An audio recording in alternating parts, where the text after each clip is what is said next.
Good evening, everybody. Welcome. Thank you very much, Carlos. I want particularly to welcome people from the University of Sussex who may be here, in addition to IDS people. I also welcome anyone who's watching online and who's later going to Twitter, or if you want to send any questions, we have a system that will record those questions and then I'll read them out at the end. So this is a Sussex Development Lecture, and in a moment I'll introduce our speaker. But even before I do, I want to emphasize that the next Sussex Development Lecture will be Thursday the 5th of December in the Jubilee Building, room 144, and given by Susan George. Many of you may know her work. She's been a long and critical voice in development, and she'll be talking about democracy in danger. Well, today I'm very, very pleased to introduce Jan van der Mortele, a very old friend from the UN, our speaker today. And I want to say three things about Jan. One, he really is of the best of the UN, someone, and I knew that from seeing him operate in a number of places, someone who has real international commitment, great intelligence, and boldness in analyzing issues and going where they lead. Secondly, I'm very glad to welcome you, Jan, because you played a key role in a lot of things that we in IDS are concerned with, especially the MDGs. Jan played a role in formulating the MDGs, helping to quantify them, and is now playing a key role in what should follow them. And I'm not sure how much time you'll get to talk about that in this lecture, but we did have a little interview with Jan this afternoon, at which he gave us his thoughts about what was and ought to be on the agenda of the post-2015 world. And thirdly, we welcome you because your daughter was here about 10 years ago doing an MA in IDS. So I've been speculating in my mind, is it what she told you about the deficiencies of IDS that you felt you ought to come and try and make up for our deficiencies? Or did she say, it's so wonderful, of course, Dad, you must accept? Anyway, Jan, it's very nice you're here. The topic is Gresham's Law and Inequality. You'll have about 40 minutes. Then I'm sure there'll be lots of discussion. If anyone has to leave once we start the discussion, please go out the back door. It's less disruptive. Jan, the floor is yours. Okay, thank you. Thank you, Richard. Good evening, everybody. I will share with you some food for thought on a topic which is topical. Today I hear that the Mayor of London gave a speech yesterday on inequality, and I'm going to give another story. And I'm sure I'm not going to be saying quite the same thing as he did yesterday. It starts with this book, Branko Milanovic. Probably you know him, World Bank or former World Bank, an eminence grise on inequality, global inequality. And in that book he makes a useful distinction between good and bad inequality. And he compares it to cholesterol. Good cholesterol and bad cholesterol.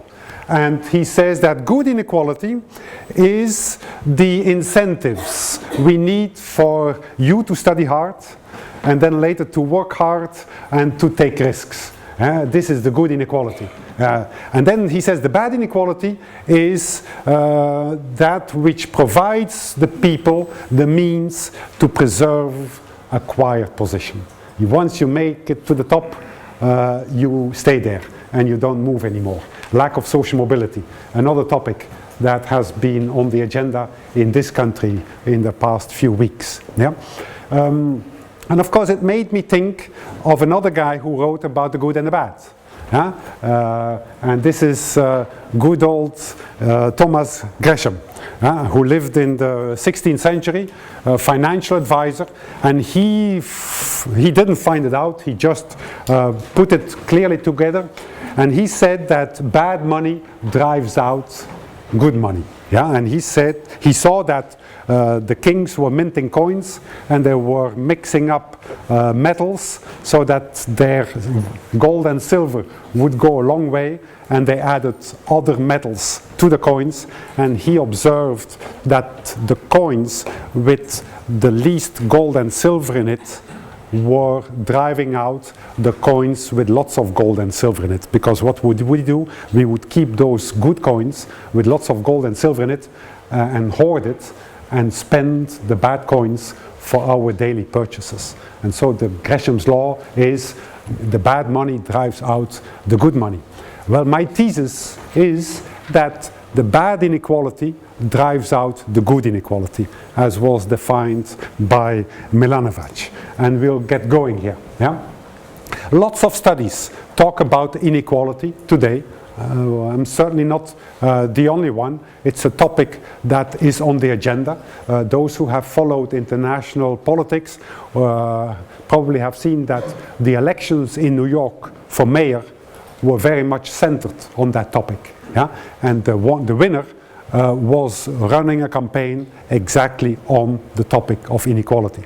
And he won with a margin that has never been matched in history in that little city. Just one example. We'll talk about a few more, but the interesting point perhaps are these two publications, the IMF and The Economist. And we have to give them credit that they keep an open mind, because inequality doesn't normally fit with their narrative, but they start to see that there is a problem with growing inequalities. And actually they use the same imagery. They use the image of the orange tree. And you see all of us are here so that one can reap the fruits of development. And he's a huge man and he has a huge bag there of oranges. And we don't have much. And the same imagery is recycled by The Economist, because here obviously it is the visible hand that pushes down the branch of the orange tree so that people like us can reach the fruits of development. That's probably the message, I assume so. I didn't talk to the people in The Economist, but that's the assuming that this is true, don't miss an important detail, that for the people in The Economist, the visible hand is not the right hand, but it is the left hand, as you can see. It's an important detail. Now, this is a report by the OECD, the Club of Rich Countries, and it's called "Divided We Stand: Why Inequality Keeps Rising." And let's look at the data they are representing. They present data for 22 rich countries, OECD countries, and out of the 22, 17 see an increase in inequality over the past 30 years, based on the Gini coefficient. You know the Gini coefficient. And so the higher the Gini, the worse your inequality is. And these are the 17 countries where the Gini has increased. And of course, Mexico, which is part of OECD, has the highest inequality. Latin American countries, then followed by the state, and that's the magnitude of the increase over the past 30 years. Notice that countries at the lower end of the Gini, like Finland and Sweden, have also seen quite remarkable increases in their Gini. They still are relatively equitable societies, but things are changing as well. It's not only in Brazil and in Mexico and in the US that is changing, and of course the UK is also among the lead countries. This is the UK. And I'm adding this line, kind of the threshold at which once the Gini goes beyond that level, it is difficult for society to claim that there is still an equitable society. That is kind of generally agreed among the observers, between 0.3 and 0.35. This is more or less the level. So we see that several countries already are beyond the threshold line, and that many others are getting close to it. Yeah? Now, for the United States, the top 10% has claimed 91% of income gains over the past 25, 30 years or so. Yeah? So this is a remarkable, so they're only leaving 9% of the income gains to be shared among the 90% of the population. But many people say it's not the top 10%, it's the top 1%. That is the problem. And indeed, if you look at it, the data shows that the top 1% captured 60% of the income gains over the past 30%. And other people say, no, it's not the top 10%, it's not even the top 1%, it's the top 0.1%. And indeed, their income share in the US has soared from 4 to 12% over that period. Yeah? And there is a one-liner which I like very much, and this is this: the US economy did well except for the people in it. It's one of the best one-liners that summarizes it. It's by an American think tank about 3 years ago. But it's not only the US, of course. It's not only the US. If it were a US story, we wouldn't be talking about it tonight. I'm going to show only one developing country, and it's not only among rich countries. I'm going to show only one statistic for one country where Richard and I are working together on, and that is it. This is the Gini coefficient for China. It is almost unbelievable. This puts it in perspective. This is the magnitude by which the Gini has increased over the past 30 years. Compare that to the Finlands and the Swedens or the US.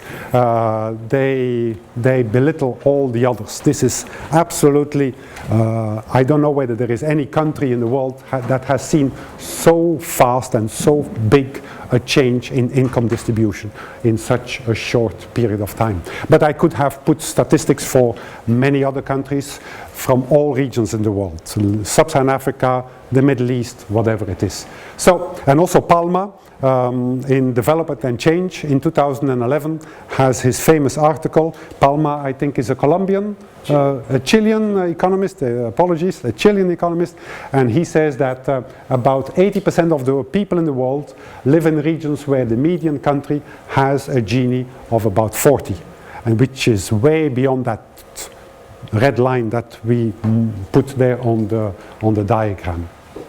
Then, stepping aside from income for a moment, looking at other dimensions, the spirit level, the two researchers in the spirit level don't look at income, they look at 10 indicators of well-being. And they are there, very obvious indicators: life expectancy, infant mortality, obesity, mental illness, social mobility, trust, all these things, teenage pregnancy. They look at those 10 indicators and they make a composite index out of it. And they call it the index for health and social problems. And this is based on that. And they create that again for developed countries because that's where the data consistency is holding. Yeah? And they put the index for health and social problems on the vertical axis from low to high. And then they start correlating it with all sorts of indicators. And they start, of course, with income, arguing that as the country grows richer, the degree of health and social problems will come down. It doesn't. Yeah, it's a scatter diagram. If you look at Japan, for instance, Japan and UK have about the same level of income, but they have very different levels of social and health problems. If you look at Spain and Norway, they have very different levels of income per capita, and yet they have the same level of social and health problems, more or less. So it's a very scattered diagram. And my own country, Belgium, is smack in the middle. Very often that happens. It lacks a bit of, of punch. And they do that they do that for all dimensions. They do that then for taxation, public expenditure on health, public expenditure on education. They correlate that, and they mostly get these scatter diagrams. No clear correlation until they correlate it with income inequality. And then there is a clear association. A clear association which tends to indicate that countries with low levels of inequality tend to have low levels of health and social problems, and countries with high inequality tend to have high levels of social and health problems, yeah? Including Portugal, the UK, and the US over there. A clear correlation between the two, and then they get into explaining it. I hope, I trust that several of you have looked at that paper. That document, that book has been severely criticized by some people, by some think tanks, but it had stood its ground. And in the academic world, especially Rawlinson from the University of Birmingham has done an independent review, and she is clearly indicating that the data and the methodology and the arguments remain valid. So what we know out of all this is, to use Stiglitz's work, the book that he published last year, I believe, on the price of inequality, he says that high inequalities have a price. And in his terms, he says it slows down economic growth, it creates more instability, and it leads to lower efficiency. Yeah? This is very different than when I went to school.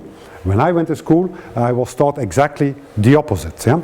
And we know from the spirit level that high inequalities hurt everybody. Not only those at the bottom, which is intuitively understood by all of us, but also those at the top. And they have a nice way of showing that, because the authors of the spirit level only look at the top 10% in those countries. And they look at that composite index in terms of life expectancy, infant mortality, teenage pregnancy, all those indicators for the top 10% in the countries. And they clearly come to the same conclusion, that if you belong to the top 10%, the rich, let's say, you're much better off in terms of those 10 indicators in an egalitarian society than in an unequal society. So if you happen to be rich, your standard of living is going to be better in Denmark and Norway than it would be in the UK or in the US. So it's important to underscore that high inequalities is not only hurtful for the bottom, it's hurtful for everybody. And they explain that with status anxiety, psychosocial affairs. And of course, in all this is a clear threshold effect. It's not a linear effect, and it's not that anybody argues about equality. Nobody argues about equality. It's all about a threshold, arguing that if the degree of inequality goes beyond a certain level, which we call high inequalities, then these problems set in. It's not that we should go for equality. Absolutely nobody argues that. Even John Rawls doesn't argue for that. But there is a threshold effect. If you go beyond a certain level, then you get into problems. And of course, I have been taught that, and I think the mayor yesterday, of the London mayor yesterday, made the same argument of saying we need inequality because it expands the pie. And even if the share of the poor remains the same or even declines a bit, the absolute size of their share of the pie will be growing. That's the standard argument. So is inequality leading to that pie expansion, as the London mayor argued yesterday, and so many others argue today? Well, if you look at the literature, starting in the 90s, there was a new narrative that came. And already in 94, two researchers argued that inequality is harmful for growth. So opposite to the conventional argument. In 1999, Temple, in a famous article in a good journal, says it has become extremely difficult to build a case that inequality is good for growth. In 2000, Van der Hoeven and Weeks, in an ILO paper, said that greater inequality provides a favorable initial condition for rapid and sustained growth. In 2000, Ravalian, the World Bank, we know him. Yeah? He's now, I think, at George Washington University or at Georgetown University, wherever in Washington. He says the existing evidence appears to offer more support for the view that inequality is harmful to growth than the opposite view. In 2011, the IMF said that more equal societies have greater likelihood of sustaining longer-term growth. And in the book that I just showed of Milanovic, where he says that the pendulum has swung from a rather unambiguous answer that inequality is good for growth to a much more nuanced view that favors the opposite conclusion. So the narrative has changed, has almost turned 180 degrees from the conventional view of saying growth is good, yeah, the good inequality that Milanovic says, to perhaps now we are saying the bad inequality. If it's too much, we get problems. And Stiglitz makes the same arguments. And of course then, very often the debate goes into equality of opportunity versus equality of outcomes. Yeah? That distinction is very often drawn. And equality of opportunity is presented as the acceptable phase of the debate. Yeah? And also it's less demanding, and it's probably less conflicting with other things we value. But if you think about it for a while, these two, I think, amount to pretty much the same thing. And it's maybe a bit radical, as you hear it, that equality of opportunity and equality of outcome are not very much different. Because in today's narrative, equality of outcomes is a no-no, because it will kill incentives and it will undo the whole animal spirit that we have in us. Yeah? But if you think about it, if you're concerned about equalizing opportunities, what we want to do is to equalize the starting point for children. Right? Good education, universal education of good quality, good nutrition, good health care. So we want to have a level playing field. And then we get going, all of us. But we want to equalize the opportunities for children. We want to equalize the starting point for children. But isn't a child's starting point determined by the outcomes for the parents? Yeah, so I'm not arguing here for perfect equality. But if you think of it, the debate between, the distinction between equality of opportunity and equality of outcomes, they are related. They are not unrelated. Yeah? The two are connected. And the evidence shows us that once the inequalities of outcomes become very high, they undermine the idea of equalizing the opportunities for all citizens. And here, equality means very much the idea of being treated as equals. Yeah, that is the principle, that all citizens are treated as equal. And if inequalities of outcomes become too high, we create a society in which relationships are no longer based on the idea of being treated as equals. But we live in a society which is very hierarchical, with superiors and inferiors. And that creates conditions for domination, for exploitation, for exclusion, for marginalization, which then add to increased gaps and differences in outcomes. So the argument about equality is very much about having social relations in society that are based on that aspect of being treated as equal. This morning I took the train, the Eurostar in Brussels, and there is the passport control. And I was in line, and IDS didn't pay me business class, they paid me economy class, and I was in the queue, and the people from this side, from the right side, were sneaking in. And there were, of course, business class passengers who got priority for passing passport control. Well, I asked myself, and I think we should ask ourselves, was I being treated as an equal in that society? Because it's not the option of going to the business class lounge and have a glass of orange juice or champagne for free. Well, not for free, you pay for it anyway. No, it is about immigration, passport control, national security. There's no option. Nobody has an option of going there or not going there. And so in that case, concretely, this is a concrete example where we are no longer treating citizens as equals. That you go to a business class lounge is okay, but that you get priority for going to immigration, passport control is not okay, because everybody has to go to passport control. And it is a certain category of people who get priority. And we had to queue there in long lines before the eminences were passing through because they were traveling in business class. I have nothing against people traveling in business class and going to business class lounges. But when it comes to those fundamentals where we should be treated as equal, all citizens should be treated as equal, then we have a violation of that principle.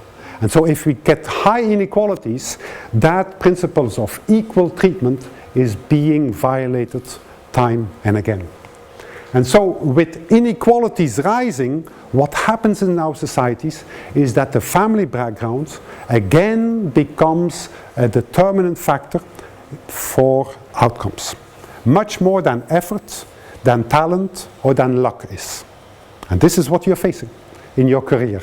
Your career will be determined by how much effort you put in it, how much talent you were given, and perhaps most of all, how much luck you will have. And I'm speaking from experience. I'm 30 years ahead of you. Yeah, and I was lucky. And one of my lucky things was to have Richard as my boss at UNICEF. Yeah? So I was a lucky chap. But it's no longer like that. It's no longer like that. The world you're facing is very different from the world I faced when I started. Because these inequalities, that 30-year period we just saw it, what has happened to inequalities? And it is your family background that plays more of it. And I believe this is problematic. Because there we are not progressing, we are regressing. This is the old world. We had the world in all of our societies and traditional societies where family background is the dominant factor. So the conclusion is that yes, the bad drives out the good. We need the good. I'm not dismissing the good. The animal spirit is a real thing. But as everything, let's take it with moderation. And I think we have trespassed that level of moderation. And in the debate, then, according to your political view, it's either about envy or it's about greed. Yeah? That is the debate that we have. If you are left-leaning, you will say, these greedy people, these greedy rich people, they want more and more and more of it. And if you're rather on the right of the political spectrum, you will call it the politics of envy. That this red-headed guy there is so envious of the people who have more than him and sneaked in there before him in the queue this morning to get into the business class lounge with their passport control. Yeah? So I am envious. Well, there is a little book that came out worth reading. It's just new. It's a Harvard professor, I think from the government section. And it's the book called What Money Can't Buy. And the subtitle is The Moral Limits to the Market, or the moral limits of markets. And in there he makes, there is an important quote that I think makes it clear that the real debate is not about buzzwords and straw men. The real debate is about this. He says, if the only advantage of being affluent were the ability to buy big yachts, big cars, and fancy vacation, then he says inequality wouldn't matter much. And I think we all agree with that. Yes, there are people who have much more than we have. Oh yes, plenty. But we are not envious for that. That's not a problem. Let them have these big vacations and these SUV cars and these whatever yachts and you name it. Yeah? But he says, he adds to it, but as money comes to buy more and more, such as political influence, good medical care, good education, secure neighborhood where you live, he says. Yeah? And of course he's an American. If you know the American society more than the European society, this is where it goes to. Then he says the distribution of income and wealth looms larger and larger. So the fundamental point is that the growing inequalities, the high inequalities, are distorting the way our societies are organized. And that principle of equal treatment risks getting out of the window. That we are going back to criteria that we had before, that is based on family backgrounds, mostly on income and on wealth. And so my argument is that of all the competing ends that we may pursue, and this is the MDGs and the post-MDGs thing, reducing inequalities must come first. Yeah? Because high inequalities distort equality of opportunity, making everything else so much harder to achieve. And it's not about poverty. It should be first about reducing inequalities. Because when we say it's about poverty, we say, well, let's make sure that everybody gets enough. But let's then forget about the distribution. We have seen that the distribution matters for the entire society, and that even the people at the very top are paying for it. Although they won't admit it, but they are paying for it. So it has to come first. But unfortunately, not everybody agrees with me. For instance, this is a Nobel Prize laureate in economics, Robert Lucas, and read what he has to say. Yeah? Of all the tendencies that are harmful to sound economics, the most seductive, and in my opinion the most poisonous, so he's pretty going there, is to focus on questions of distribution. Don't get near to it. And of course he's a Chicago boy, and he knows this book probably, I'm pretty sure of it, Atlas Shrugged. If you're not from America, you may not know that book. Yeah? That's my experience. And in that, Ayn Rand makes the argument, it's more than 1,000 pages long. It's a dreadful read. But you get the message. And her message is, the only thing you and I have to do in our life is to pursue our self-interest. Nada más. Yeah? Nothing more. That's the only thing we have to do. We pursue our self-interest. And she adds to it, the moment you and I start to care for others, and we start to share with others, that very moment, she says, our individual freedoms and our collective prosperity are in jeopardy. A very strong statement. You get very... Now you're going to tell me, why do you put her on? There are many weirdos who have strange ideas. And writing a book about it doesn't necessarily add credence to it. Yeah, that's true. But it happened to be, year in, year out, one of the best-selling books in the United States, after the Bible. And go to a bookstore next time in the US, you will find it. And it was published in 1957. That's, to you, that sounds Middle Ages probably. No? That's a long time ago. And one of her pupils was somebody you knew, Alan Greenspan, the Fed chairman until recently. So she's an influential character, and if you're from the US, you know it, that in the political debates, her name is dropped time and again. So an influential figure. So there is no consensus yet on my point. I have to work a bit harder. And I'm sure that some people in this room will not agree with me either. Now, why is it that there is no consensus? Now, a bit of diversion to psychology. Let's get out of this economics. It's so boring. And there are several little books that have come out. One good read is this one. This Thomas Kida, professor at UMass, Massachusetts. And he says, the title is, Don't Believe Everything You Think. It's not, don't believe everything I say. I take that for granted in this room, for sure. But he says, no, don't believe everything you think. And the subtitle is, The 6 Mistakes We Make in Thinking. And one of the 6 mistakes he describes is, we seek to confirm rather than to question our ideas. I'm happy so many of you are already nodding. I'm happy. I learned that the hard way. I learned that the very hard way. But Think of it. The last time you had information that came to you that confirmed your ideas, how did you treat that information? Compared to when you get information that contradicts your idea. Yeah? How do we do it? When it confirms our idea, we don't question it. We take it on, we don't question it, we use it, and we don't dismiss it, certainly not. When the opposite happens, when there is information that gets to us, that contradicts our ideas, how do we treat it? Very critical. We are going to question it. Yeah, we are going to question it. Is it the methodology right? Is the data okay? Is that okay? It has the control variables and all these things. And we'll dismiss it anyway, and we will forget it. And we will never use it again, if we're not careful. But he has a solution to it. He says we have to be ready to consider alternative hypotheses, alternative outcomes, alternative judgments. Then we are likely to focus our attention on data and opinions that do not necessarily confirm our hypothesis, preconditions, stereotypes and beliefs. There's nothing new. That's why academic journals use peer reviews.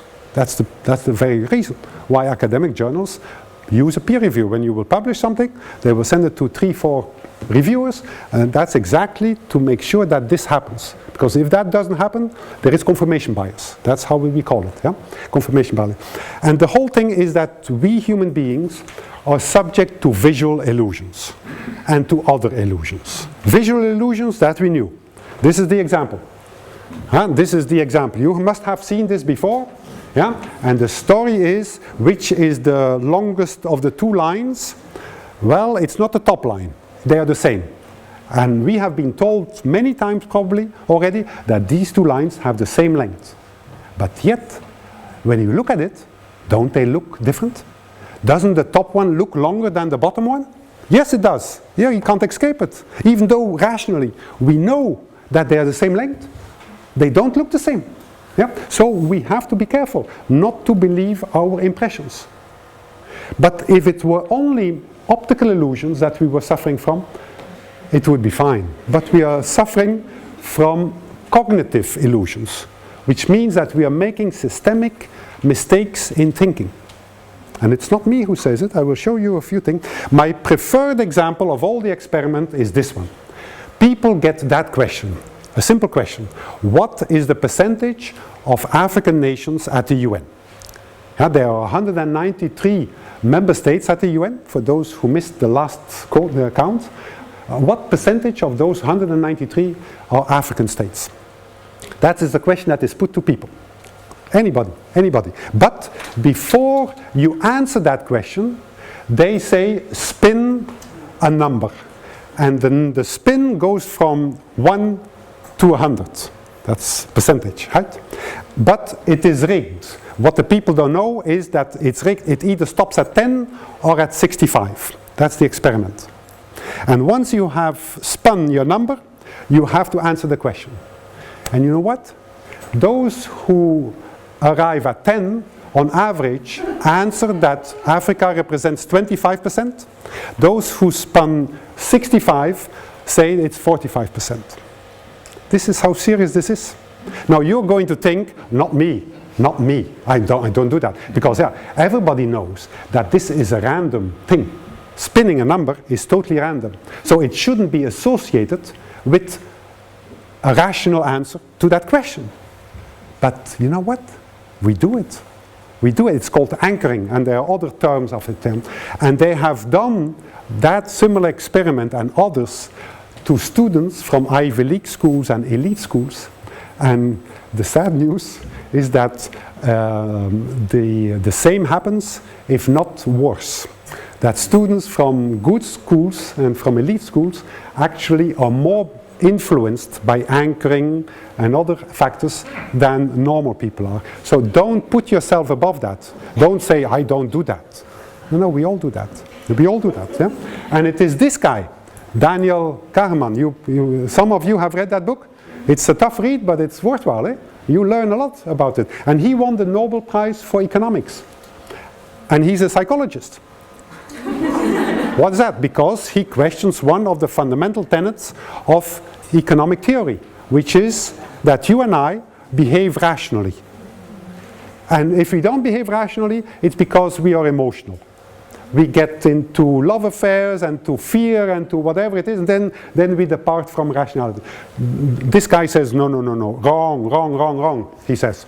We behave rationally, but not all the time. Ooh, no, not all the time. And he says it's not due to emotions that we depart from rationality. It's our wiring. We are wired in a wrong way. Our wiring is faulty. That is the problem. And what is wrong with our wiring? The first point is that we have an excessive confidence in what we believe we know. Ooh, and in that room, I don't think there is any exception, including myself. Yeah? Second is we have an inability built in to acknowledge the full extent of our ignorance. We are blind to our blindness, he says. And the third point is that we have an automatic search mechanism for causality. And we see patterns in randomness. And we get going, and we build a story on it, and we believe the story. We have to be very careful of that. It's very careful. Those who haven't read that book, it's worth reading. And that is why we don't have that agreement yet, because we think differently. We have all confirmation bias, and so Lucas keeps to his thing. The recent evidence that we have from elsewhere is part of his blindness to his blindness. Yeah? But it's not only Lucas, it's you and I, if you are not aware of it. The moment you become aware of it, that's the moment you start to resolve, or to at least diminish the problem. And so it's already our good Keynes said that. Keynes said it's not vested interest that is the main problem, it's the encroachment of ideas. It's our wiring, it's what we think about it. Yeah? It's Max Weber even said, and this is relevant for today, he says technological rationality, because now we are working in a world where everything has to be efficient and rational, but he says technological rationality, which is rationality without morality, has the capacity to dehumanize the society. And of course here we have also a Nobel laureate for physics, a Danish guy, who says that every great and deep difficulty bears in itself its own solution, provided of course we change our thinking in order to find it. Yeah, that's the big proviso. And here it goes. The big proviso is, it's like an umbrella, you know. The human mind works best when it's open. Yeah, when it's open. And I think I can quote now Thomas Paine, who said that it's the business of small minds to shrink. Yeah, so for you, always keep that open mind. And it's very difficult when you talk about inequality, very polarizing, very ideological, at least the perception of it. And people tend to close their umbrella. They tend to close their mind. Yeah? So what did this guy say? You know this guy? Adam Smith, the founding father of economics. Yeah? The free market, of course, he says he's the father of the free market economy. He says when we all participate in a free market, we will collectively contribute to our prosperity. That's good. What they don't tell you is that 20 years before writing The Wealth of Nations, he wrote a book, The Theory of Moral Sentiments, in which he stated, and of course he's a Scottish Enlightenment figure, a gentleman, yeah? And he says, we human beings, we share basic human sentiments of benevolence, solidarity, respect, moderation, all these things we share. And he's so convinced of it that we share those moral sentiments, as he calls them, that he calls them our benevolent instincts. So he equates them with an instinct. Pretty strong thing. So he says we all share that. So that means that when he writes then The Wealth of Nations and argues for the free market, he assumes that you and I will enter the free market and with those moral sentiments, those common moral sentiments that we all share, that we have benevolence, that we have solidarity, cooperation, respect for each other. We will compete with each other, for sure, but we will have those moral sentiments, right? And he writes, this is what he writes, to feel for others and little for ourselves, to restrain our selfishness and exercise our benevolent affection constitutes the perfection of human nature. This is Adam Smith. Tell that to an MBA student before she goes to Wall Street. The career won't go very far. But that is Adam Smith speaking, which you never hear about. Yeah? And of course he gets his wisdom from the old masters. From Confucius and others. He gets it from the Greek, Plato. Plato says there should exist among citizens neither extreme poverty nor excessive wealth, for both are productive of evil outcomes. And he adds to it his ideal ratio between the rich and the poor should be 4:1. His pupil, Aristotle, is more lenient. He says it can be 5:1. And I don't know whether you followed it, the Swiss voted last Sunday on 12:1. And they dismissed it, yeah? But that's the story. And of course the Roman philosopher who comes later, Plutarch, he says that an imbalance between rich and poor is the oldest and the most fatal ailment of all republics. A strong statement. But Adam Smith goes to those guys when he writes his pieces. Of course, a century after Adam Smith comes this guy. Yeah? And he's kind of back in rehabilitation mode since the financial crisis, Karl Marx. And Karl Marx, of course, he has a bit of hindsight, and he asked a fundamental question 100 years later. He says, Adam Smith is arguing that it is our moral sentiments that will determine the functioning of the free market. That is Adam Smith's proposal, because we all go in there with those sentiments of benevolence. But, says Marx, or is it that the free market will influence our moral sentiments? A deep, deep question that is still with us today. Is it that our moral sentiments that we all share, our benevolent instincts, as he calls, is determining the functioning of the free market? Or is it that the free market will gradually erode our instinct, affect our instincts of benevolence? And that question was put not so long ago, about 5 years ago, to 13 public figures by the Templeton Foundation. I'll give you the website, you can go and look at it. They asked 13 figures, philosophers and public figures, that question, which is basically the question that Marx asked. Does the free market corrode our character? 13. Of the 13, there are 4 who say absolutely not, categorically no. And you recognize the names. Probably, yeah.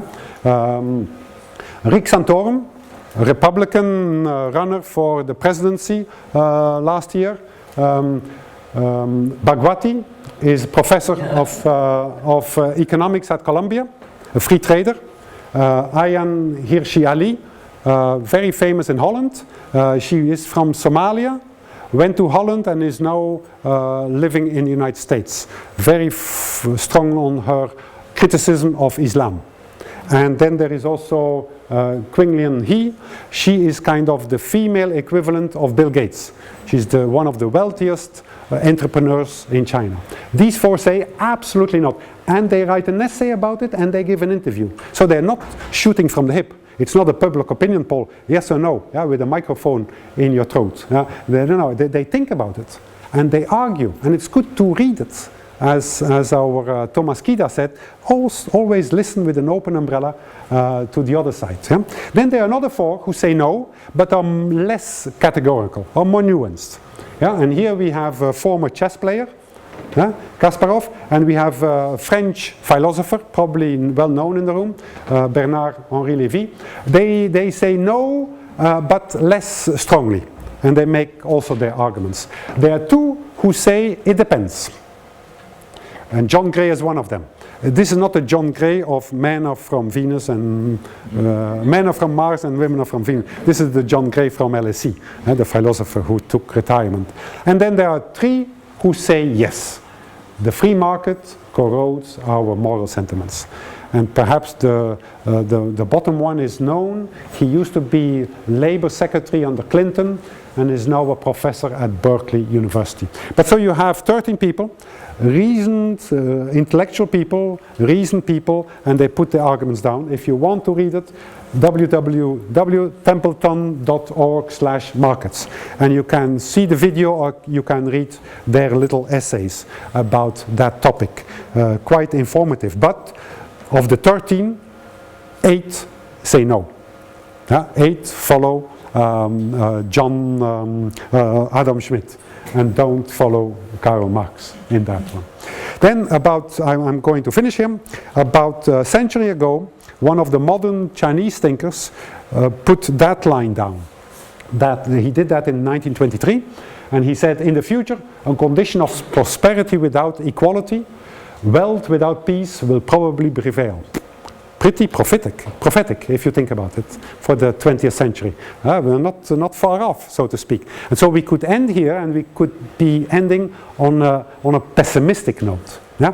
But I don't want to end on a pessimistic note, because there's data that kind of give some credence to our instincts of benevolence. And this is taken from the US. Again, there is no country that is better endowed with all sorts of public opinions and studies all over, but they exist also for the UK. And there are two researchers who recently asked a representative sample of US citizens, so over 5,000-6,000 Americans, representative sample, and they asked them two simple questions. They say, what is the distribution of wealth in your country? And second question, how do you see the ideal distribution in your country? So the first question, they totally miss it out. The answer they give is that the top 20%, the blue ones, earn about 60%, possess about 60% of wealth.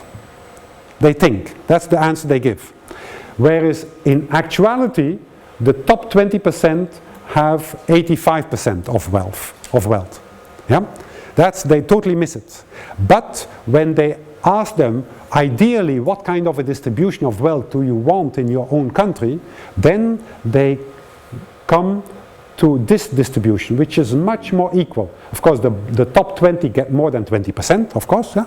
We all agree that perfect inequality is utopian, but they all come closer together, and the authors note that this is exactly the distribution that exists today in Sweden. So they add that if you want to live the American dream, you move to Sweden. Wonderful.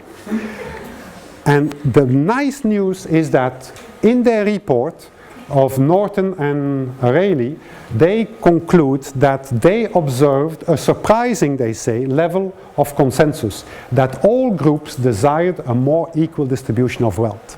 So it was the young and the old, male and female, poor and rich, Democrats, Republicans, they say all of them wanted a more equal distribution of wealth in their country. So there is some evidence that the instincts of Adam Smith, our benevolent instincts, that it's still there, that we share it. That, of course, the question is how to get it, but at least it is there with us.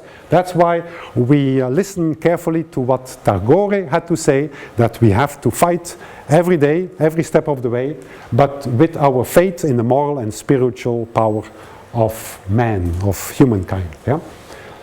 And finally, I think here Hirschman gets to a good point where he says that in order to come together with this issue of the contradiction between self-interest and common good, because that's basically what we are talking about here when we talk about disparities and inequalities, the contradiction between those two objectives, we must consider, he said, public morality as an input to that.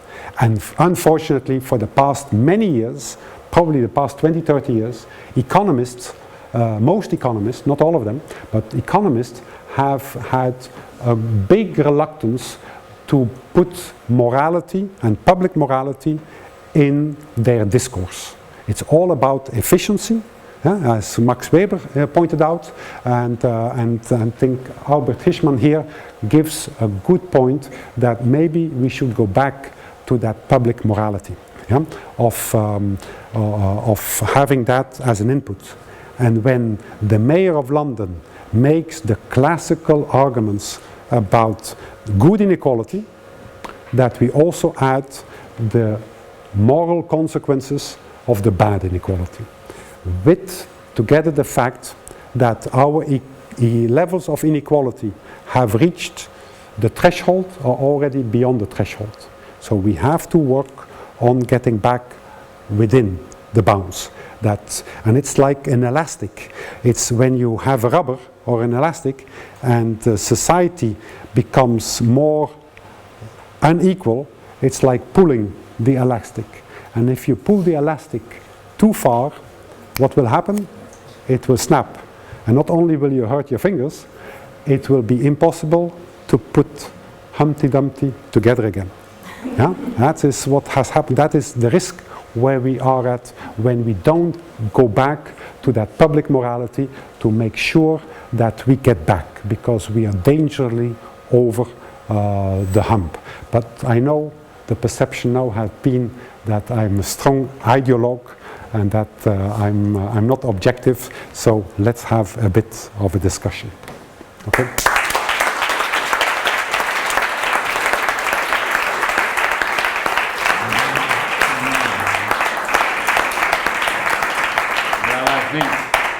I think you've seen that the evidence of this surely has been one of the best Sussex development lectures we've had. Yeah. You've been, thank you, Carlos, and you've got some experience like myself. And I want to just underline one point. That's someone who's worked for the UN for 30 years. So don't let people say, oh, the UN's a bunch of, third-rate people and so forth.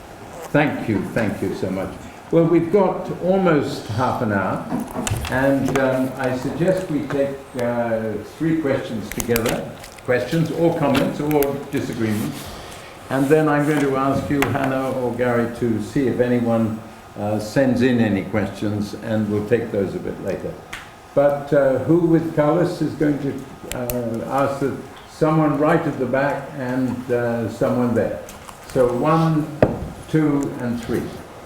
Comments or questions or otherwise. Well, first of all, thank you for the fascinating tourism, not only on equality and You need to speak up. Thank you so much for what I regard as a fascinating journey over not only equality issues but also other things, psychology, philosophy, etc.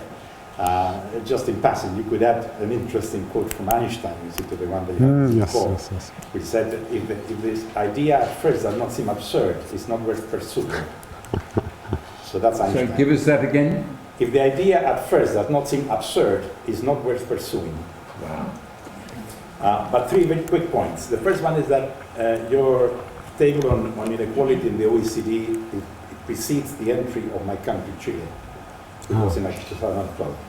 Chile has a Gini index of 0.55, so it's 10 points above Mexico. It's the most unequal country in the OECD and one of the most unequal countries in the world. Right? Despite the fact that it's been regarded as a miracle case of neoliberalism, in fact led by social democratic government. That's just by the way. Second point. There is, I think, a growing concern with the effects of inequality on efficiency, even among Orthodox circles. And you probably know this, but people here may not. There's a book called Fault Lines by Rangaran Rajan, who was head economist of the IMF and now professor of economics at Chicago.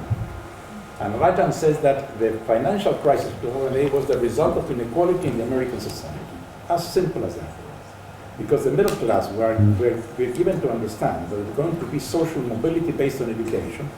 That didn't happen, and what happened was an indebtedness bubble fostered by the government to make up for that.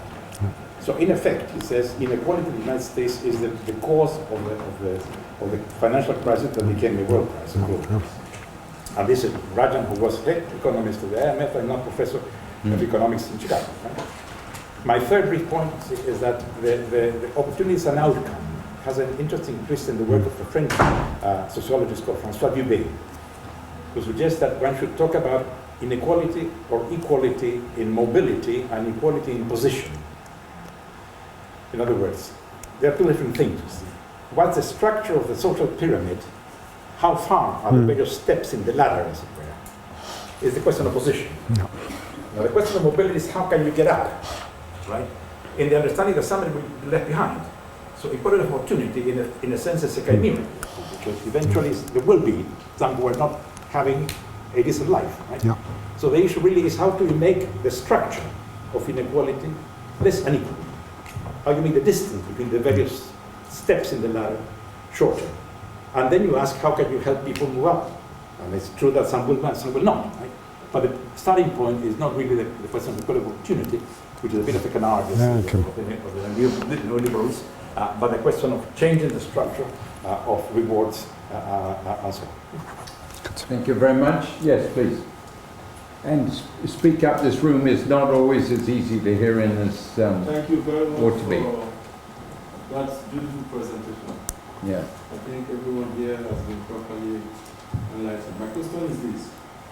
Considering the huge level of inequality between the core nations and the peripheral nations, to what extent do you think we should criticize global development efforts?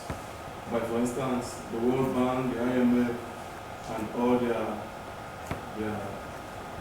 allies in Africa. Considering that with what has been done in the past 50 years, there is still a wide gap of inequality between the core nations and the peripheral nations. Will you, for instance, suggest a paradigm shift in the development effort of the World Bank and the IMF? Okay, you got that? Thank you. And then please. My question might be a little bit more theoretical, I guess, but I was concerned with the idea of public morality. And, well, the fact that someone like Gresham will argue very strongly that he is worried with public morality, but the problem is that his conception of public morality involves inequality for women or gays or other minorities. And I was wondering how do we go into this and decide that our definition of public morality, which I assume is something like general goodness and acceptance and tolerance, we can call it just morality, because morality is a term that has so many connotations of religiosity and repression, which is a little bit hard to just say public morality is a good thing, although I agree completely, but when the public morality is defined a certain way, and it's a little bit dangerous to just say public morality exactly for a person like Gresham who will say, but I am moral. I don't want people to get married when they're from the same sex, because that's immoral. And how do we deal with that in a... Thank you very much. I think three very interesting contrasting presentations. Over to you. Yeah, thank you. I want to pick on your last point, Carlos, the equality of opportunity and equality of position. And it is important to reflect on it, because there are some positional goods. And some people, I think, argue validly that there is more concern about private schools than about private healthcare. Because private healthcare, if others get better healthcare than I do, it's not going to affect my health status. But if other people get a better education than I do, then I get pushed further down the queue when I get into the labor market and things like that. So there is a good reflection to be taught about the different aspects, that not all these dimensions of well-being are equal in their impact on on the distribution within the country, that there are positional goods. And education is, of course, the best example. Yeah? As we have more and more private schools, these people, of course, are normally ahead of the public schools, and unlike with health, they have an impact on those people who are not in the private schools. Because if you're not in a private school, you may still get a good education, but you are going to be further down in the line in terms of claiming a job when the opportunity arises. When we talk inequality, and I didn't explain that, apologies, the focus here is on inequalities within the nation, within the society. It's not global inequality. So it's not the inequality with all countries together. It's not the inequality between Zimbabwe and the US. And if you look at global inequality, if you measure it on a country by country basis, then global inequality is is coming down because of the emerging economies. You have the Brazils and the Chinas and the Indias, and their average goes up. But that average has no meaning for the average Chinese, as we have seen. And Branko Milanovic is the one who says, no, I'm not going to look at global inequality from a country perspective, I'm going to look at it from a people's perspective. So he combines all the surveys in all the countries and puts all the people in one curve. And there, of course, it shows that inequality has gone up. So it's not about global inequality. So therefore the impact on the narrative, on the global development approach is not direct. And let's not forget that, as I showed, the people in the bank and in the IMF and in the economists are starting to realize that there is a fundamental issue with inequality, which was dismissed up to 10 years ago. If we had had that argument here 10 years ago, they would have dismissed it. They would have said your data is no good, your evidence is lousy, but now it is staring in the face of everybody, and to their credit, they're open. They have an open mind to address it. Whether they go far enough, maybe not, but at least it's on the front burner. Yeah, and the publications are coming out, and some of the statements that are made in those publications of the IMF and the World Bank are pretty okay, are pretty new, totally contradicting the conventional narrative. And then the final question on public morality, how do we go about it? Yeah, very good question. Religion is part of it. I was just in the Middle East, and absolutely, in the Middle East, use religion for that. And all religions have that common concerns. In the 90s, the Dalai Lama, I think it was in Chicago, he had a world conference of religion. 134 religions came together. So it was like a world summit. And they all agreed on a text. And the text was basically the golden rule. Do unto others as you want them do unto you. Basically, that's the golden rule. That's fundamental. And that is, I think, where Adam Smith has it. That these benevolent instincts are there. The way you bring them out will depend from context to context. In some contexts it will be religion, in other countries it can be children, in other countries it can be ethnic minorities, whatever it is. It's very hard. But I think with most people you will touch a nerve, as we saw with the Americans saying that they want they want a Swedish distribution. Even the people who vote for the Tea Party, they still have that concern among them. Hannah or Gary, have we got any questions from? They're feeling a bit shy. They're feeling a bit shy. Well, we're not. So 1, 2, a third person, 3. So over there, over to you. Thank you, and speak up, please. So often with the problems that are the most difficult to address, it's because the people who have the power to change things are the ones that are benefiting from the current system.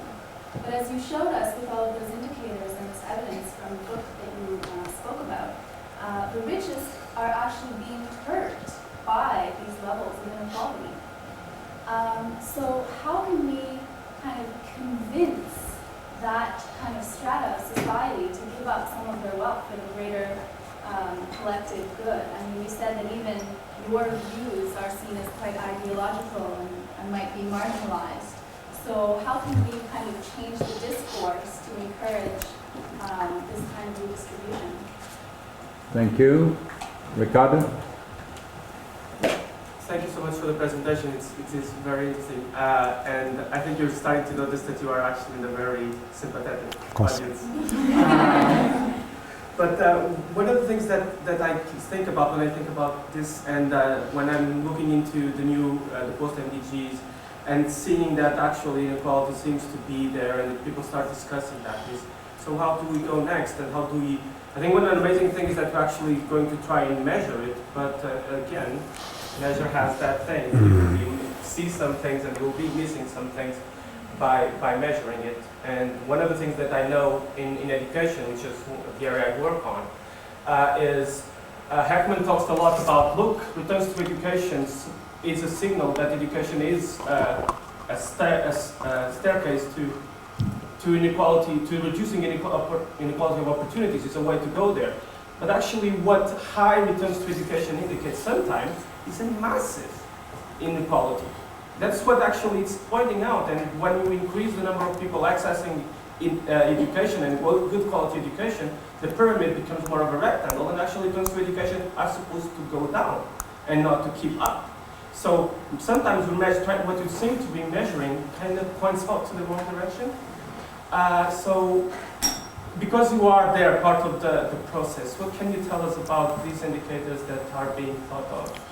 And do you think they are going to steer us into good, better waters? Okay, and someone, yes, thank you. I want to push it a little bit more. Like, Good. If we're talking about creating more equality out of inequality, we need to have some regulation of it, which regulation will imply limitation of freedom, yes, to a certain extent. So how to make those limitations of freedom acceptable for those whose freedom would be limited? And do we need some kind of, like, which kind of institution do we need to pursue this objective? Like, is the UN enough for pushing on something like this? Has enough power to push for a global limitation of such kind of freedom? And how to shape those values in different contexts in order to bring out those animal, those benevolent instincts which are embedded in everybody but different contexts? Okay. Excellent. Yeah, changing the discourse, the evidence is growing. Yeah, the evidence is less contested today than it was just 5 years ago. And we have to use that to help change discourse. Of course, we shouldn't be naive.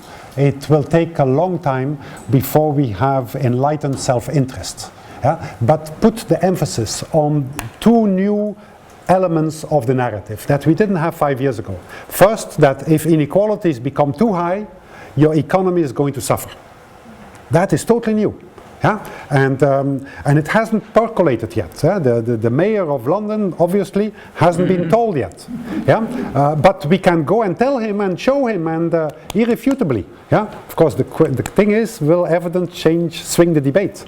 And the second point is that once you have inequality high, it also hurts those at the top. That's also new. That's totally new, and there is solid evidence for that. And you hope then that most of the people will then act rationally. But of course we know that we are subject to confirmation bias. So that's why we have to work on the psychological process as well. You present the evidence, but also you present some thinking patterns that you have to be careful about. Inequality. Surely a third thing is the actual facts that inequality has soared so much in the last 10, 15 years. Well, actually it's the last 30 years or so.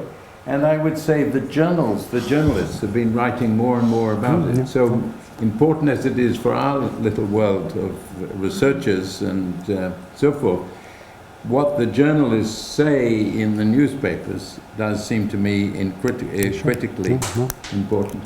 No, it is in the media, and it is, if in China, China knows they have a problem. You don't have to go to the leaders of the party to tell that, hey, watch out, your genie is way out. They know it, and they're concerned about it. Yeah? The White House, if you have read some of the speeches or listened to some of the speeches of President Obama, you have also heard the same thing. New York, it's back.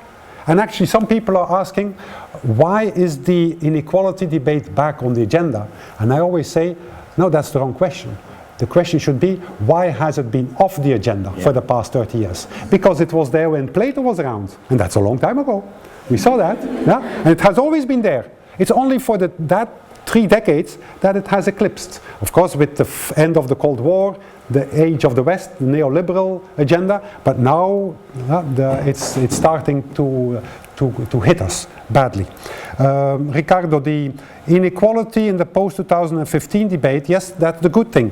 Again, as with the Chinese Politburo and Obama and everything, it is one of the points of agreement in the debate among all stakeholders on what comes after the MDGs in 2015. The agreement is that the next time around we have to have an agenda that captured better the growing inequalities in the countries. We have to, because the MDGs miss out on that. Yeah? It's about averages. And so the agreement is, let's have something that really puts the limelight on inequality. But that's where the agreement stops. Yeah? The question is, how do you do that? And of course, that's the political debate. And some people argue, let's have a separate target on inequality. Let's have a Gini, kind of, or let's reduce the Palma ratio by half, or quite a few innovative thinking going on. There is no agreement whatsoever. But the high-level panel, of which the UK Prime Minister was a co-chair, has put down a fundamental rule, which I think most people like. That is that next time around, when we set a global target, a country will only be entitled to claim that they reach that target if all the segments in that society have made proportional advances to that target. That it's not among the better off that progress has been made, that it has to be also among the top 20, 30, 40% of the population. That's a good principle on which to say you only get a green card or a green color on the world map if you can prove that your distribution, the distribution of the progress has been equitable across the segments, across all the social ladder. Yes. Yeah, also including the disadvantaged, the minority groups, what have you, over there. And then we reduce inequality, will need regulations. Sure. Regulations mean you have rules of the game. If you play Monopoly, there are certain rules you have to follow. If you that's regulation. Regulation got a bad name in the past 30 years, but regulation shouldn't have a bad name. It's if you go into traffic, there are certain rules you have to follow in traffic. Otherwise, it becomes chaotic. And of course, they will reduce freedom.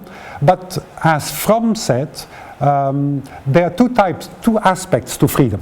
There's freedom of something, freedom of interventions from outside in your private life, that nobody should intervene in that freedom. But there's also freedom too, that you have the freedom to achieve the objectives you have set for yourself of completing university education.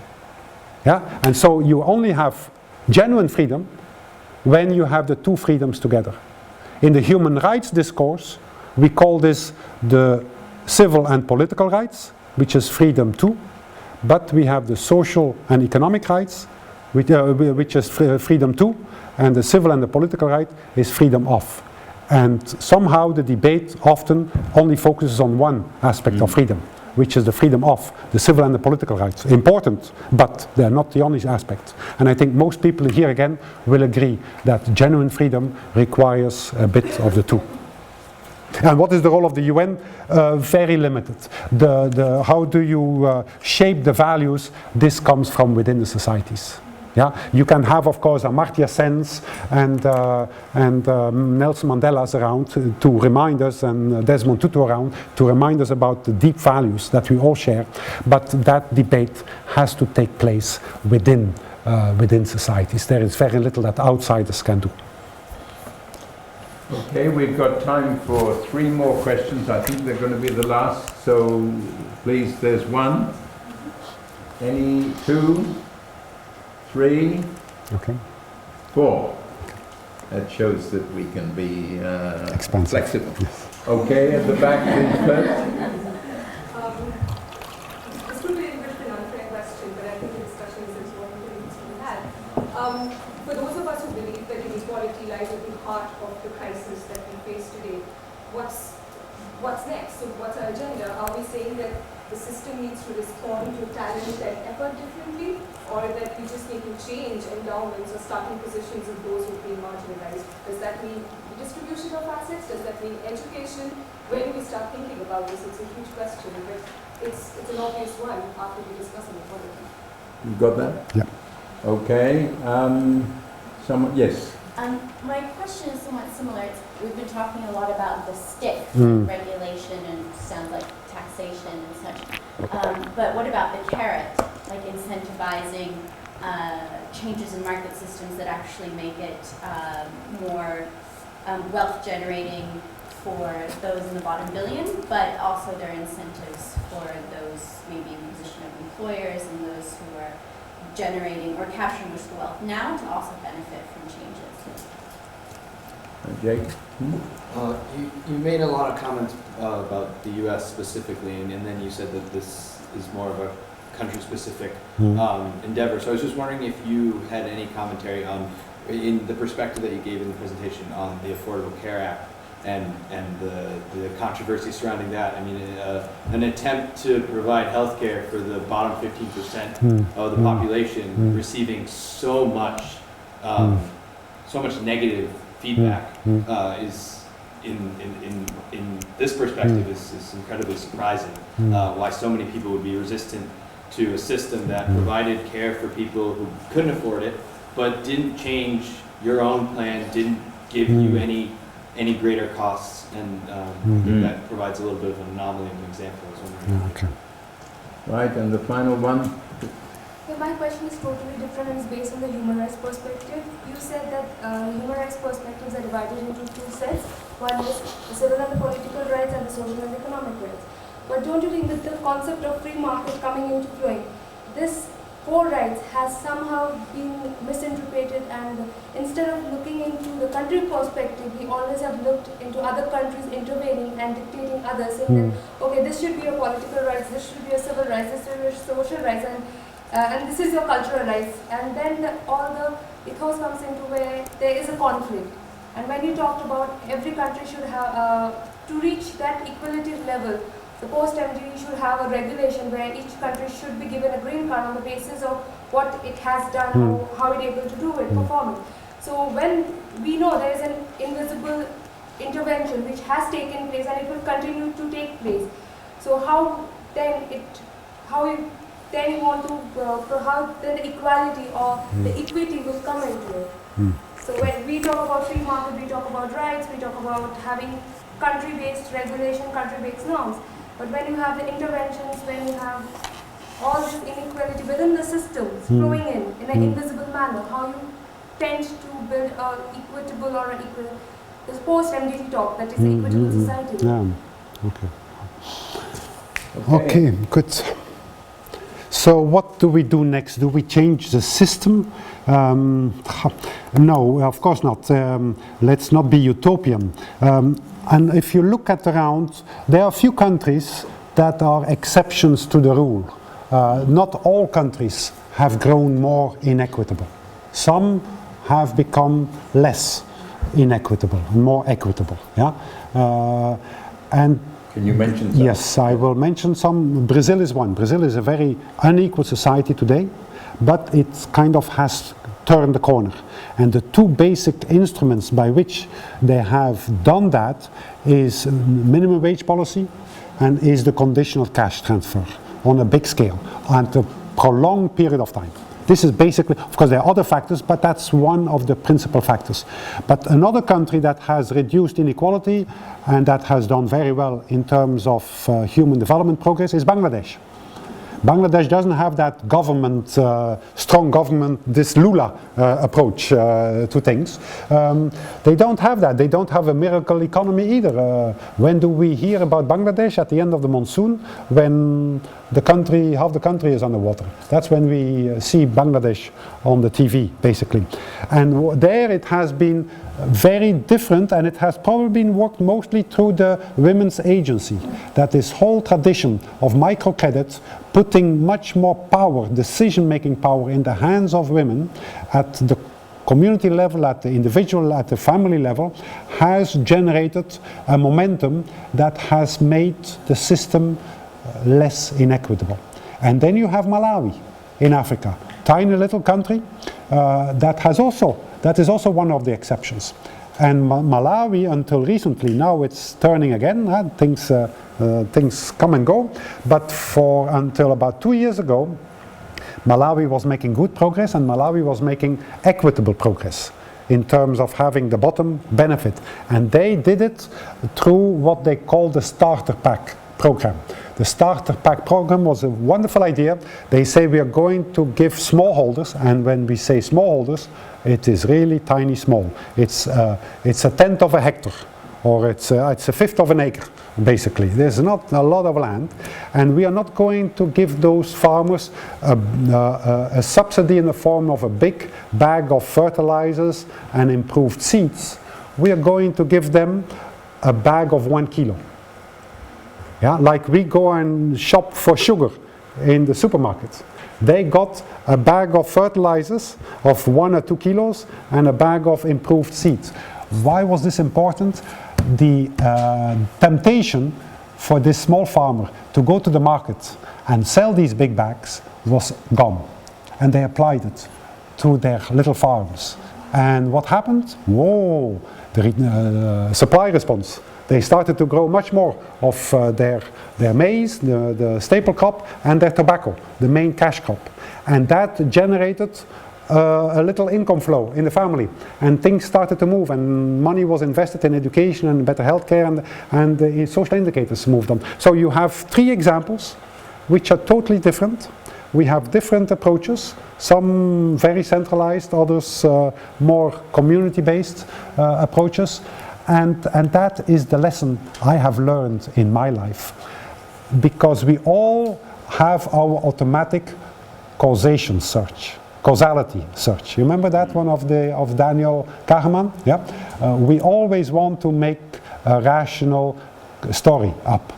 Well, I have learned the hard way in my many years that a lesson learned is important, but we often make the mistake by confusing the validity of that lesson that we have learned with the replicability of the lesson that we have learned. Because ultimately, it is always context specific. Anything that happens, what worked in Brazil wouldn't have worked in India, and vice versa. And we see that in India. The employment scheme, the guaranteed employment scheme, works in some states in India, and is a total failure in other states in India. Same country, same policy. And so I cannot underscore that enough. Yes, it's important for us to learn the lesson and to make up a good story and to understand it and to have a valid lesson. But never make that mistake that I and others have made many times in our life of thinking that you go to another place then and that's the recipe, that's the blueprint. Big mistake. You will pay for it dearly. Obamacare, as you probably mentioned, this is the official name, I think, of what they call Obamacare. Yeah? Well, we know that the US health system is inefficient.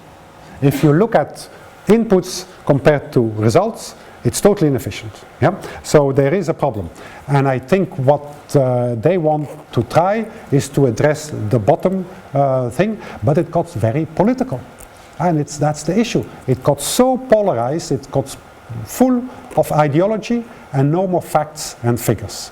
And I read some of that stuff. I lived for many years in New York, so I know the US healthcare system. I was one of the shall I say, victims of it, because it was... I'm going to tell a story. When you work for the UN, you get your healthcare organized by the UN, because you don't depend on your national healthcare system, because you're supposed to be impartial. So you cannot depend, I could not depend on my Belgian healthcare system and then pretend that I was impartial. So the UN has its own healthcare system, and they use a company which is based in Antwerp, in Belgium, Van Breda. And when you work with the UN, you get insured with Van Breda in all countries except for one. So if you go to North Korea, you get insured by Van Breda. If you go to Somalia, you get insured by Van Breda. But if you go to New York, you don't get insured by Van Breda. And Van Breda is a business. It's a for-profit company. They make money of that. Yeah? So they went and they looked at the healthcare market in the US, and they said, whoa, whoa, whoa, whoa, we don't touch this. So if you work for the UN, you have to subscribe to one of those plans that we have in the UN. And it is 4 times more expensive. I speak from experience, I can document it, I have it at home somewhere, and it's half as good, so to speak. Yeah, so it has to change. Was it too much change? Maybe it was too quick for the debate to catch up with it. Human rights, others dictating, absolutely. It's good that you mentioned that there is a potential conflict between the human rights, because some people just paper over. It's all motherhood and apple pie. No, it isn't. It's those rights have potential conflicts, and we will only solve them if we recognize that there are potential conflicts. And again, it is not up to outsiders to determine which one takes priority. Is it the political and the civil rights that take priority over the social and the economic rights? The story is that the Western nations tend to put the emphasis on the first. And they actually did that not so long ago by inventing a term, and most of the world opinion fell for it, which is called the Arab Spring. I never use that word, because it's an invention from the West, which puts the whole event focused on, it's about civil and political rights. But I don't believe for a minute that this guy who started it in Tunisia, this tall man, this young man who was in his 20s and burned himself, it was about mostly social and economic rights. Yeah? And that is why it has to be debated, like with the values, it has to come from within. And I think we have reached that point where the age of the West is behind us. And I think there are still some people who think they can dictate others about their policies, but let that be a domestic affair. Finally, sticks and carrots and the market system, absolutely, absolutely. Let's focus on that, not only on regulation, but also on motivating people. And there are many, many options available. But be careful, because once you put money into the equation, the very perception of the good we are discussing changes. 2 examples, actual facts. Yeah? There was giving blood. There are 2 ways that countries organize their blood donation. One way is to do it voluntary. Another way is to pay the people for it. If you do it for money, the view that individuals have of their civic duty totally falls away. And then you end up with the people who are at the bottom of the scale, who do it exactly for money. And then your blood pool is probably more problematic than you do it for out of civic duty. Yeah. Second example, Israel, a true story. Schools were sick and tired with late pickup by the parents, and they had to have teachers stay longer because some parents ran late, and they said, we are going to solve that problem by putting a penalty. If you come late, you pay for it, and that will solve our late pickup. You know what happened? Pickup increased tremendously. Why? Because people, by putting a money value on it, people lost their bad conscience. Wow, I'm running late, I'm going to rush. No, people said I'm running late, but I'm paying for it anyway. So it's babysitting. You see, once you throw money in the equation, you have to be very careful that we human beings start perceiving that very good in a very different way. I could give other examples. Thank you. Okay, thank you very much. I'm going to ask us all to give a further round of applause. But 4 points. Next Thursday, Susan George, the lecture. Secondly, your PowerPoint, can that be circulated? Sure. And make sure anyone who wants it can get it. Hannah will do that. Thirdly, we have now a combination of equality and socialism. There'll be one glass of something at the back for those who want. It could be wine, it could be orange juice. There is indeed some water there for those the purists. And finally, let's give another round of applause.